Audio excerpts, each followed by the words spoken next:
Hello everyone, welcome to my mini vlog. यो चाहिँ मलाई मनमा लागेको कुराहरू गर्न मन लागेको छ। जीवनको सबैभन्दा ठुलो गल्ती के हो भनेर कसैले तपाईँलाई सोध्यो भने हजुरले चाहिँ के भन्नुहुन्छ त्यो त मलाई थाहा भएन हैन।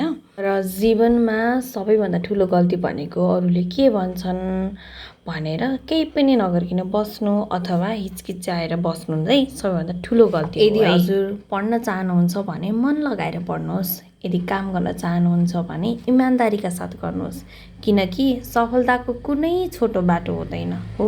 आज मिहिनेत गर्दा थकाइ लाग्न सक्छ, तर भोलि पछुताउनु भन्दा आज सङ्घर्ष गर्न राम्रो हुन्छ। कहिले पनि आफूलाई अरूसँग कुनै पनि कुरामा तुलना गर्ने नगर्नुहोस्। यदि हजुर यस्तो गर्दै हुनुहुन्छ भने तपाईँले आफ्नो सेल्फ मोटिभेसन चाहिँ गुमाउँदै हुनुहुन्छ, किनकि हरेक मानिसको समय फरक फरक हुन्छ।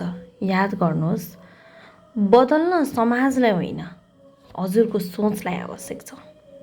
समाजलाई यस्तो उस्तो भन्नुभन्दा तपाईँले चाहिँ कस्तो समाज चाहनु भएको छ त्यसको लागि हजुर पहिला रेडी हुनुपर्छ र हजुर नै त्यो समाजको पहिलो सदस्य बन्नुपर्छ परिवर्तनको। तपाईँको सपना सानो होस् ठुलो होस् कुनै फरक पर्दैन, तर त्यसका लागि गरिएको हरेक प्रयास चाहिँ अवश्य ठुलो नै हुनुपर्छ।